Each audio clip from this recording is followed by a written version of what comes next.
got problems, Houston. So after the wheelie contest last night, we went to go to choke to race each other, you know, a handful of us. And right as I took off, hit the first big whoop and just smashed.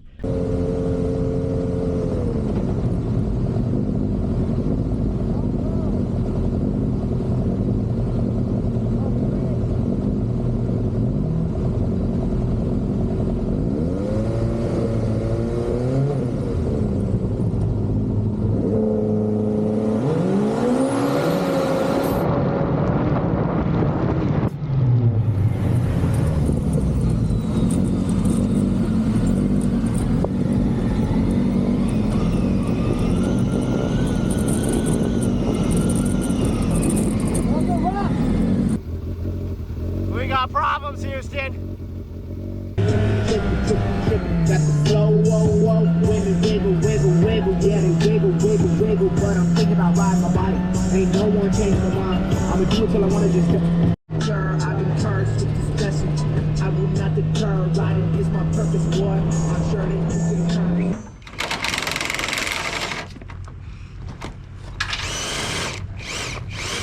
Big shout out to Norm and his crew for 1, pulling me in, 2, finding me some axles, 3, helping me get those axles put on. So big shout out to that crew.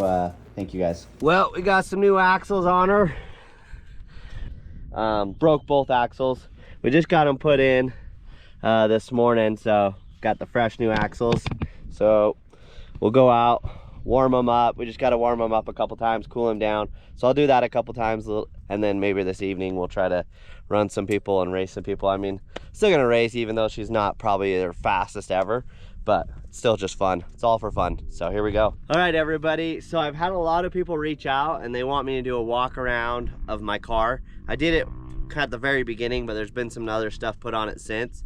And I'm just gonna kind of tell you the stuff that I like about what I've done to it, and maybe even a few of the things that I've done and I was like, I wouldn't have done that and I would have done something different. So I'm just gonna kind of go through everything real quick, just walk through the car and let you guys kind of see what parts I put on, what aftermarket parts I put on. We'll just start from the front to the back. So very first instance, I mean, the Voodoo cage is just the bomb, especially on the 4-seaters.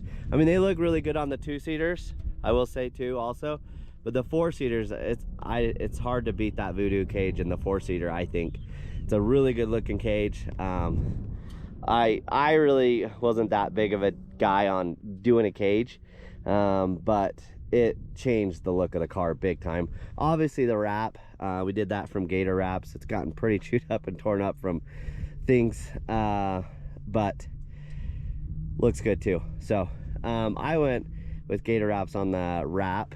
They're not as expensive as a lot of the other guys out there, and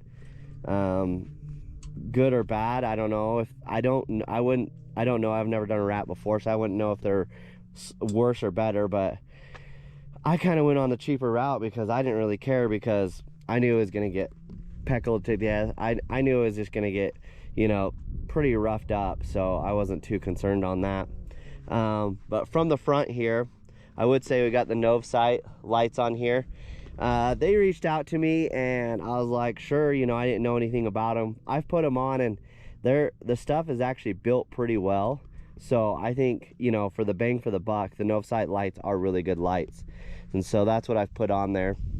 I say the rest of the car here, I did do the Walker Evans. I'd go back to, you know, getting those Fox shocks on there and, you know, be able to change your ride a little bit here and there. That was probably one of my biggest regrets as far as this car goes.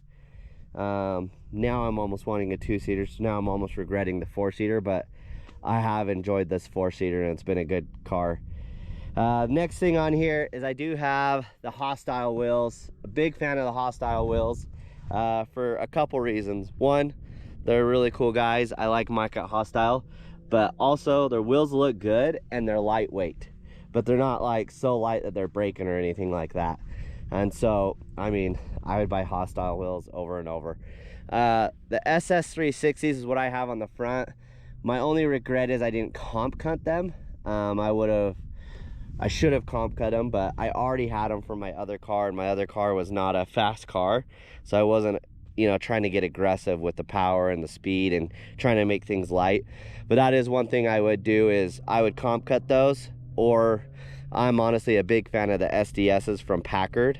If I were to buy a whole different paddle tire today combo, I would probably do the SDSs from Packard, just because they're a little bit bigger. That looks really, really good and aggressive. I'd comp cut those fronts from Packard.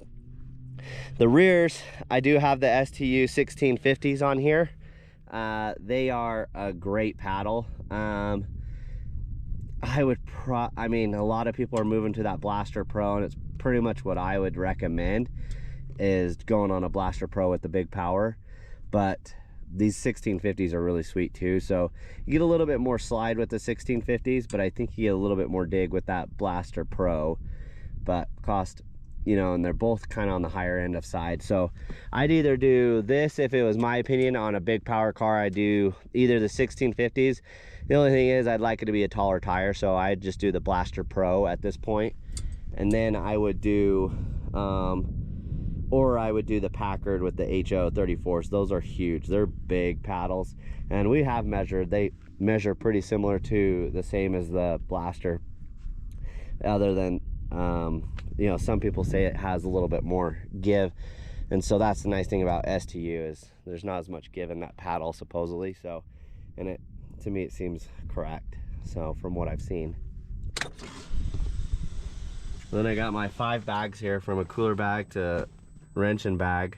So got a lot of weight in the front here, but so in the front here I do have the Pro EFI dash right here. Makes it so I can change my boost on the fly. I don't regret that at all. I would get that every single time. If I were to do a Pro EFI build, I'd be getting that dash every time. The Viper looks good. So those are the things inside, I think. Oh, also probably one of my favorite things, not really, one of the things I really like too a lot is, one of the other things I got done in the inside here is I got the RPM tank. It's been a great tank. It's pumped, the E85, and it's been a great backup because I've used it like non-stop. I would always get an RPM tank, especially if you're going to do a boosted car, because they already are, you know, don't get as much mileage as we'd all like, and then you boost them, now you're even going to get less, especially if you're going to do E85. So that RPM tank is a lifesaver. I would have ran out of fuel so many times, so that was a good thing. I think that's it from that. Yeah, and then the big thing I got on here, most expensive part, the big old Pro EFI turbo kit. That whole build, everything was done with Pro EFI. So I have their ECU, I have their turbo, the exhaust, everything. It's not a mutt. A lot of people have just, you know, they already had a turbo kit, so they put the Pro EFI ECU to wake it up. But yeah, a standalone just makes a big difference. It can really wake up your car, make it drive better, just makes it more responsive. So that's something I would do. Even if I already had a turbo kit, I'd probably be putting that ECU on there myself. Oh, I forgot, last but not least, MTS here. Obviously I got their limit straps, but I also had them mesh with my suspension, firmed it up. They're a great company to work with. Their customer service is really good. So, and obviously they can make your suspension a lot better too. So it's something I'd recommend there. Those are pretty much the things I've done to it. Yeah, the big things that just stand out is those hostile wheels, the Voodoo cage, the Pro EFI build to everything that I've done to it. And then as far as internals go, I just got the pistons and rods. I didn't do, you know, a head or anything like that. We're trying to keep this car, you know, so if I do ever enter a race, which I don't do a lot of legit drag racings that with a tree and everything. I just like to go dune and race people when I run into them or whatever. But if I do ever enter, we want to be able to make it so it stays in the duner class. So I don't want any more power than this. I mean, don't get me wrong, I'd love to have more power, but I'd want 2 cars if I had more power. Just more power than this, you're gonna be braking, I would say, a lot more often. So here as of late, I feel like I broke a little bit, but it's comes with it. You start getting a lot of miles, and you're with this much power, you're going to start to break axles. A lot of boost and a lot of power, you know, eventually other things can fail too. So, but it's been a great car. Really enjoyed it. But that's really in a nutshell all the things about it. I really liked it.